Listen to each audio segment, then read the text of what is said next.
No, one thing I seen in your book in the Amazons, it shows that I clearly seen that women are in charge, right, and men mostly just there to have the kids. Mm-hmm. That's a wild flip of reality of how we are. What made you write like that?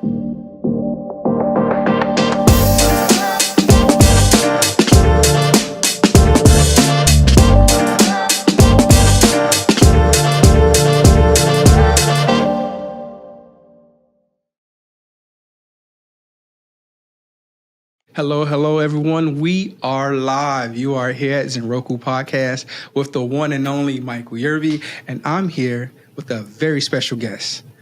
Ladies and gentlemen, get ready because today our guest is not your typical poet. Most writers follow the rules. He tossed them out the window. He fired his editors, ditched traditional storytelling, and wrote an epic adventure in rhymes. And guess what? He's pulling it off. Peter Gunn is a veteran who spent over 20 years in the Air Force as a maintainer, but instead of just telling war stories, he's telling fantasy stories and doing it in a way that nobody else is. His book, The Amazon, is an epic fantasy poem for civilizations of warrior women hidden deep inside the Amazon jungle. For somebody like myself who needs a glass of water right now just thinking about that. But this isn't just a wild adventure. It's a deep theme of power, survival, but flip society on its head. Peter is bringing something fresh and bold and utterly different to the table. So whatever, and without further ado, let's welcome the one and only Peter Gunn. Thank you, Michael. It's a pleasure to be here. No problem. Yeah, man. Happy to have you, fellow maintainer, fellow Air Force veteran. Yo, it is amazing. So, Peter, for everyone, I know I gave a nice little short introduction, but who are you? Well, I'm an Air Force veteran, bodybuilder, poet, and author. Yeah. Okay. Yeah. So what got you into doing poetry? Well, after I retired, I should say close to retirement, I started taking creative writing classes, and was asked to then, get into poetry. And I've always loved it, especially when it rhymed just right. It was like music to the ears, or a song, the same thing. Even if you hear a song in a different language that isn't quite right, your ears know it and you hear it. The flow is off. If the flow is there, it's beautiful, And I was asked to write a poem, as was the other classes. And the teacher first accused me of plagiarism. I'm like, excuse me? Yes. I'm like, what? No, this is my own. She said, no. And I believe it was T.S. Eliot that she compared me to. Like, no, I've read this before. And I'm going to have to wait on your grades. And then it came back later in a couple of days like, okay, yeah, this is original. And then she said, okay, I have a gift and I should share it with the world. Oh, now you have, now you have a gift. Yes. Now I have the gift. Now that I'm not, if you found out about cheating, yes. But then that's what started it, and I've always loved poetry, especially the epics. And I have a daughter, and I wanted her to get into them too, but I went in there with a different mindset, having a daughter versus just me, myself. Mm-hmm. And I wanted something that she would enjoy, she would like. And I soon realized that all of them, or at least in poetry, you have your classics like Beowulf. You have the Iliad, the Odyssey. You have Dante's Inferno, and they're great. There's nothing wrong with them. And when they go out, the bookstore will automatically order more, But there was nothing there for the feminine. It was like completely devoid. Yes, there's love poems, but there's nothing there in the epic fantasy genre for her. And so I thought, well, has no one done it? And people have tried, but to write in poetry is very daunting. It's extremely time-consuming, and I can understand why. I mean, one of my favorite poems, like Edgar Allan Poe, the Raven, it's just music to the ears when you listen to it. It's awesome, but it's very short. And you can't help but think like, well, who is Lenore? What is Lenore? What if he had lived long enough to make a novel out of it? And so that's one of the things why I wanted to to bring something to the world and also to my daughter, and bring the feminine into epic poetry. It's the fact that it doesn't exist is sort of like us saying to our daughters, our sisters, our mothers, like they're not worthy of it. So someone needs to do it, and I felt it should be done. And who better than myself? Yeah. So after creating something like that, did your daughter have a deeper appreciation for your artwork? Yes, she did. Yeah. I've read it to her a couple times, although I do have to skip over the spicier parts in some of the stanzas. Yes. Yeah, she's not. She's still 14. She's not in Daddy's eyes. She's not old enough for that yet. Yeah, I got you 100%. So the other women in your life, when they read it, what did they think of it? Well, I picked up. I first started publishing on the indie market. Okay, just to see, put your foot in the water, so to speak. And I soon picked up the name as the Spellcaster. They started calling me because everyone said my LLP poetry or writing style sounds like you're reading a spell. And it blossomed from there. And I will, to this day, I will at least once a week get emails from people telling me how much they love the story and they're in love with my writing. Yes, so I know I am impacting the world. Yes.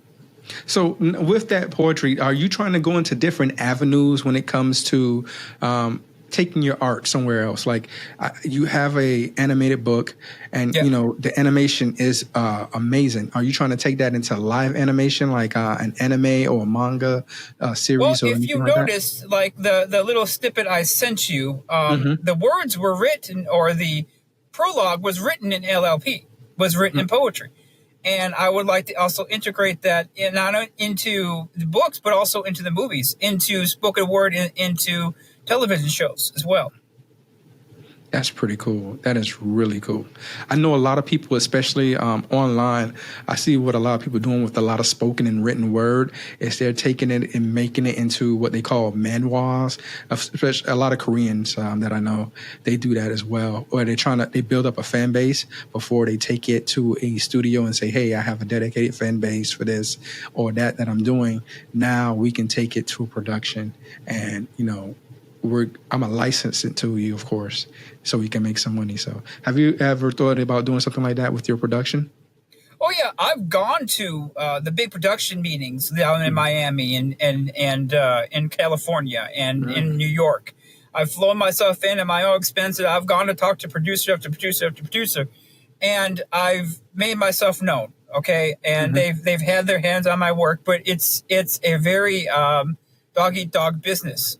But it doesn't mean I'm not going to stop. I'm going to keep pushing, and I'll find a niche to get into, whether I like it or not. I'll make everyone know that poetry is back. Heck yeah. Okay. Now, I have a question. You told me, and you actually said it, you fired your editors and, threw out the usual rules for writing. Yes. Why was that? I actually had about a long argument with an editor I had hired because, it's number one, it's expected in the publishing world. So I fine, find my mistakes. Okay, here's my manuscript. But then we started getting into I have to use words. I believe the big argument started over the word unpurse. Now I tell you I unpurse something, you know exactly what I meant, but that isn't a word. And the editor said I can't use it, and then that's a argument ensued. And I said, no, you don't understand. And of course, even right now, myself and my director Andrea Giordani are. We're actually hiring voice actors, and we're doing a live Amazon's drama that's going to be hopefully out by July. Ooh, wow. And a lot of the actors are asking questions like, okay, why are you using this word? I have to explain to them this is poetry, so they have to learn to speak in poetry. Yeah. That's pretty cool. So was it hard writing in that way, or did it come natural to you? Everyone has their flow state. And if you get into that flow state, sometimes it makes it easier. I will say that. Yeah. But there are also times when you're sitting there for an hour and you only have a paragraph done. Okay. Yeah. So it is time consuming. It is time consuming. You have to let the words write the story that you want to write. Okay. I often make it, I'll compare it to, like, you think of it like a mason, he's putting up a brick wall. Okay. But these are normal bricks. They're square. There's no surprises. And he just does his job one after another, make sure they're plumb, does the next row. Someone comes in and checks the QC. Okay. That would be the editor. And then he's done. With LLP and poetry, it's putting the right words together in the right side, and is like a natural stone wall. So everyone is an odd shape, and you have to sit there and actually sort of put it together on the ground first before you can even erect it to figure out what stone is going where. And that's what you have to do with the words. I mean, there have been plenty of times when I've written 2, 3, 4 paragraphs, but then I come to stoppage. So then I had to completely erase the prior paragraphs and start over. And not a lot of people are willing to do that. Yeah. Okay. So it's time consuming. Yes. It tries one's patience. Very much so. How long did it take you to have that book come to fruition? Well, the book went through, I want to say probably about 8 changes, little after little after little. And it grew into what it is right now. Okay. I initially wrote it in very loose poetry. But I wasn't happy with it because I missed my flow. I needed the flow in there. I needed to have the music, and come out of it. And so I rewrote it, and finally made it into what it is right now. And I think if you put it up against any of the other poets' work, it stands out on its own as something unique. When I initially did this, I studied every form of poetry there is out there. And I looked at its viability as to writing a long epic novel. And some of the guys have done it. I mean, Matahia Bhatta in India has done it. So, and theirs is about 1.5 million words. So it's quite large, but you tell that you put that sort of thing into a Gen Z or a Gen Alpha person, so a younger person, they're not going to want to read it. Yeah. They can't correlate to it. They don't want to even look at it. I needed something not only that I could write in poetry, but something that the new generation would latch onto. That's why I said it in a somewhat newer standard in the 1890s, okay, where they could understand the concepts about a queen, about a boat, and pirates and things like that. And see, honestly, I think with this new generation, a lot of kids, give them credit, they know a lot. I think their attention span is just not there. That's why I made it. That's why I made it into smaller stanzas, so they're not going to have to read a big chapter. Yep. It's easy, more digestible bits for them to read. It's only about 50,000 words, so that's the first book. That is. There's going to be 2 more at least, and I'm working on the second right now. So how extensive is your fan base? In India, I had about 16,000 people that were following me. Yeah. I'm still trying to... Yeah, but that's other parts of the world, okay? So I'm still trying to break out in the USA because, it's difficult to get books in front of people that are especially different, in poetry. Yeah. Understandable. Did you ever feel like quitting because it was too hard, the challenges got to you? If you're following your heart, you won't quit. So if this is your passion, this is what you were meant to do. If you're following your heart, you're not going to quit. Yeah. It's only when you're not following your heart, then yes, you'll quit. So it has to be in your heart if you're going to do it. One thing I've seen in your book, in the Amazons, it shows that, I clearly seen that women are in charge, right? And men mostly just there to have the kids.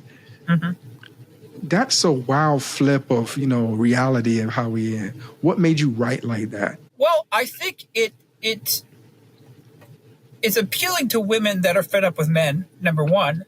Okay. And we all know that they are. We all know that they are. They want to go someplace where they're in charge. Yeah. Okay. But also to put keep men in check. Like, wait a minute, what if women have the strength? What if women were in charge? Okay. There are plenty of times where Jack, in the story says he feels like his like he's nothing compared to them because he is. Yeah. But he proves his worth with his mentality. Yeah. So do you think a world run by a woman would be better, worse, or just different?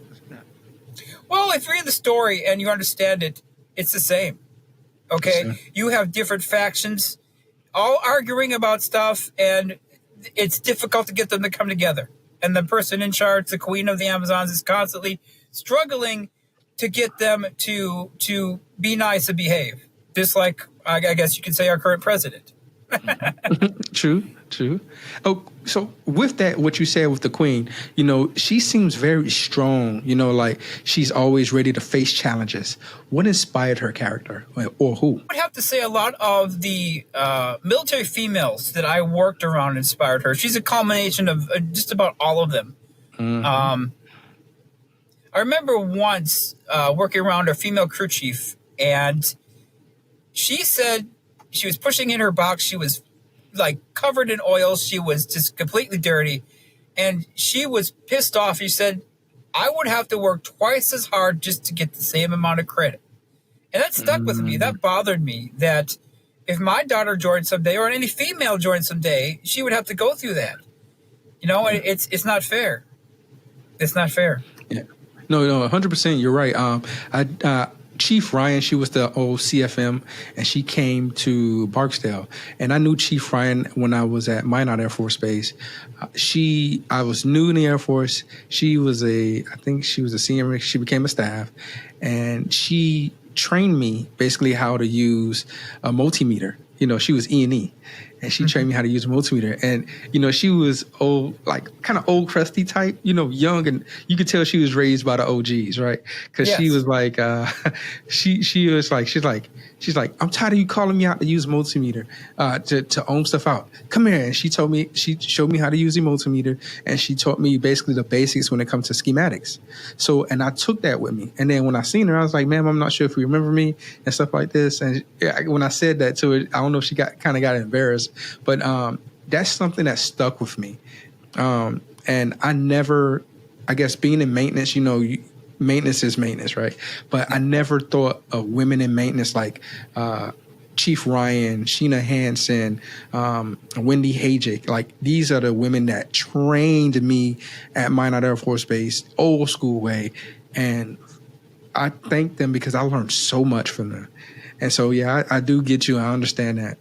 So with the book, what type of message are you sending about power in the real world? No matter who possesses it, it's still going to be a contention. Okay. And it's up to us to make sure it gets in the right hands. I feel you on that one. Your book tackles a lot of stuff, like, of course, in the Amazon, you got the giant snakes, the secret cities, like all that wild stuff. What made you think of that? Is that just because of the Amazon, or did you just want to add that to it because it was the allure? Well, it actually started back now. It's going to be further on in the series, but the hero in the story, his father, Jack Sr., actually discovered, because he was a cartographer, he was a map maker, okay? He discovered a map on an ancient scroll written by Herodotus, because Herodotus was the first one that wrote about the Amazons in 425 BC, okay? And he discovered a map on that scroll, and that's what started the whole thing. The initial push into the Amazon. Now, this was about in 1806, so the Napoleonic War was going on. Whether they want to admit it or not, because a lot of historians would be in contention about it, the British were bankrupt, okay? And they were looking for money. And this was, this scroll told of gold. So they were sent there to go look for some. Okay, that's pretty cool. So, if you can change this, I know you're doing production on it, but if you can make a movie, a legitimate movie off this, who would play the queen? Well, I would want it to be correct. So, the Queen Ivy is over 10 foot tall. So we would probably have to use a lot of CGI. It would be difficult to pull it off. I don't know, how we would do it exactly as a rather, traditional movie be. Yeah. So did you base this on real life and real history, or is it just a mostly imaginary? It's both. I like to do what I call it pulling a Dan Brown. You ever read any of his books? He mixes both. Mm-hmm. So it means you're questioning at the end, like, was this real? Was this fake? Yeah, and I do both because Panama Canal contention was going on just at that time, and the Napoleonic War was going on at that time. So there's real history in there. I actually add a little dabs of knowledge about the Amazon as well. Yeah. Wow. So I know. I'm trying to get into writing. I'm trying to write a full-length book for myself. And I know writers sometimes, they put themselves in their stories. So what part of the story would you say most relates to your journey and your walk? You mean what? You mean like what character I can relate to? Well, I see myself a little bit in all of them, really, in honesty. But I also put people I've worked around in a lot of them, too. Wow. Yes. Yeah, so I mean, because we've all had that, because being in the military, that person that, should we say, always liked to drink a little too much, and always got in trouble. So that would be Captain Horn, and there was that person that was always like a whiz at fixing stuff, and it just seemed to come natural to them, and so that would be Mr. Robbins. So there was a lot of my military career in that book, in the people, at least in the humans. That is, yeah. So question. So is that, with that said, did you ever feel like an outsider, like the explorers felt in the book that you wrote? Like, I've always been an outsider. If you know what a Sigma male is, that psychological type, I'm a Sigma male. Okay. I piss off alphas. And there are a lot of alphas in the Air Force, and I have a knack for pissing them off because I won't follow or listen to what they say. Yeah. So question, what did your writing teach you about yourself? That I'm capable of more than I actually thought I am. Yeah. But the thing is, it's a step, like, okay, I got that done, but now what's next? And then what's next after that? And what's next after that? So you have to come into your own. And one thing I've done is I love drawing, you've seen some of the artwork, but as you step into entrepreneurship, which I'm sure you will after you retire, number one is the people you are friends with now don't necessarily expect them to come with you. If you're going to grow intellectually, spiritually, mentally, whatever it may be, they're not necessarily going to. So you might have to surpass them. You might have to say bye. And a lot of veterans are willing to do that, but you might have to. Yeah. And that's what I'm coming to. I'm actually doing that more with my family. I like to be close with my family, but a lot of times I see what I think about and what I'm having a passion for.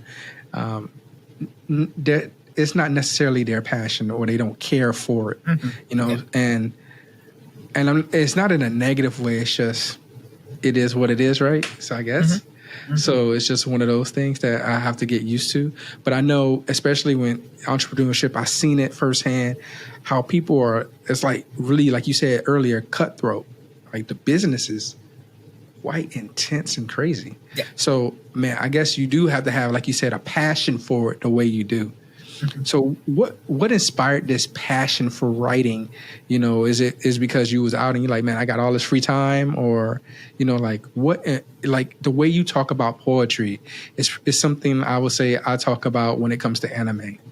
I love anime. I get excited, and I can see it in you. You get excited talking about poetry. So where did this love for poetry really come from?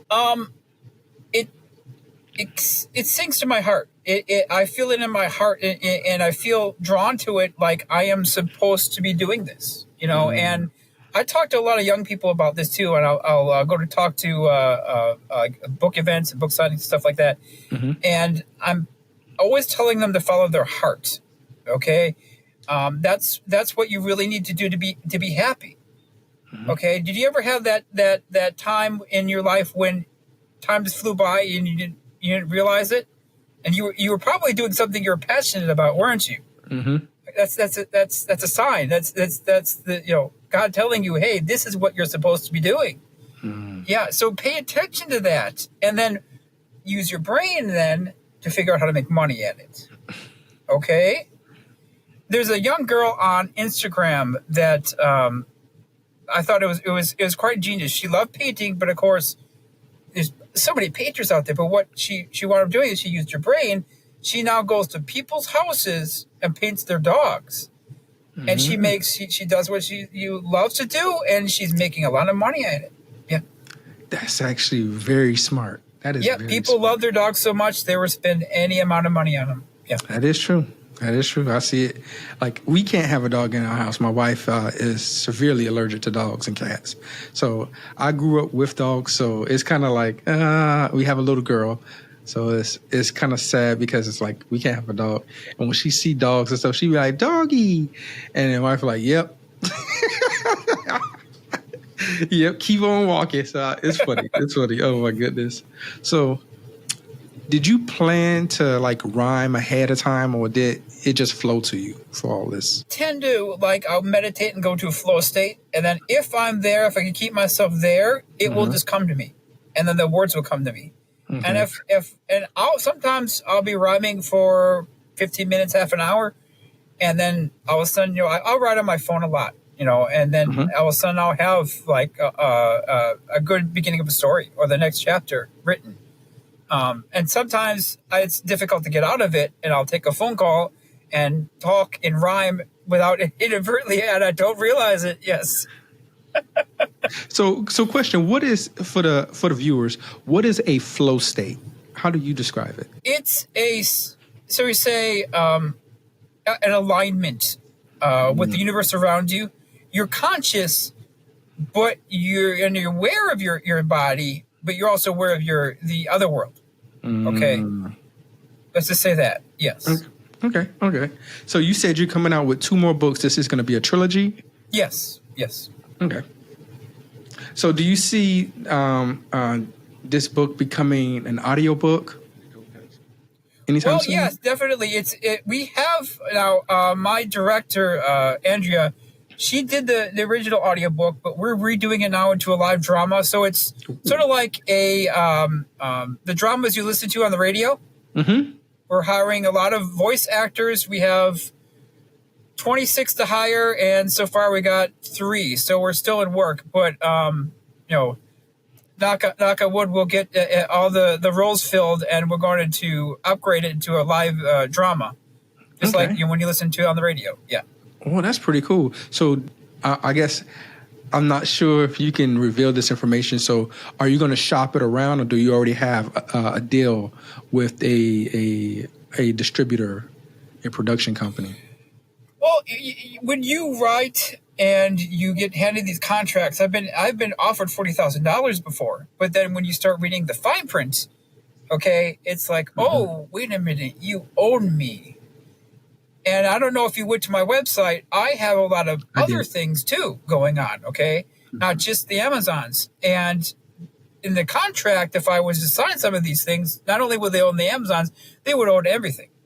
So yeah, you got to read the fine print. You got to read the fine print. Yeah. Okay. If people could take away one thing from your book and everything that you're doing, what would it be? Be kind to each other. Do no harm to each other. Yeah. Hurt people, hurt others. Let's just say that. Yeah. I agree. Yeah. No, 100%. And that does happen. So with the state of, our state of America, everything that's happening when it comes to Ukraine, Russia, everything that happened with Palestine and Israel, and then now you got China kind of like flexing itself. Is this all the stuff that's happening in the world, is it going to make its way inside your books? Well, I think writers inadvertently put things like that in there without realizing it. Okay. Whether they have stuff going on at home, it will come out of the writings. Whether there's stuff going around in politics around them that's affecting their community, it will inadvertently wind up in there. But I want a place where people could go and forget about what's going on and, and just enjoy reading the book. Hey, that's pretty cool. So before we wrap up, I like to ask this question, and maybe you can give me some context to it. The question is, who are your 5 GOAT poets, if you had to say? Well, Edgar Allan Poe, I would have to say. Yeah. T.S. Eliot, I like him. Robert Frost. Yeah. I like now, I consider the Iliad the Odyssey, so Homer, okay, poetry. Some people don't, but I do. Yeah. So I would say Homer. And no one else really stood out to me or like, wow, that's really good, though. There are good poets. I mean, there are a lot of good poets, that can rhyme. But ones that have stick-to-itiveness, ones that can write more than a paragraph, ones that can write a novel, are rare. But, that I would have to say that's my top 4 right there. Okay. And I do remember you saying earlier how some people that you work with while you was in the military became like characters or pieces in your book. What places have you been while you was in the military? Okay. Like places I've been stationed or just You've been stationed. I was stationed at Luke first, and then I got moved to the Thunderbirds at Nellis. Wow. And then and that's a lot of traveling. I mean, we saw all the states and Europe and South America, Korea, Japan. It's quite the schedule. Like when you're on that team, there were several instances when I woke up and I wasn't drunk. I woke up and I forgot where I was and didn't realize because you're moving all the time. Yeah. But I got to see most of the world doing that. I mean, honestly. And then after that, I went to Italy and stayed there. I was at Aviano for a while, and then I came to South Carolina, and then I settled down here, more or less. Okay. Yeah. So you stayed mostly in the fighter realm when it came to... Okay. Well, if you look at a map of where all these aircraft are stationed, okay, fighters are in the best places. It is. Yeah, that's just the way it is. So why not be on a fighter?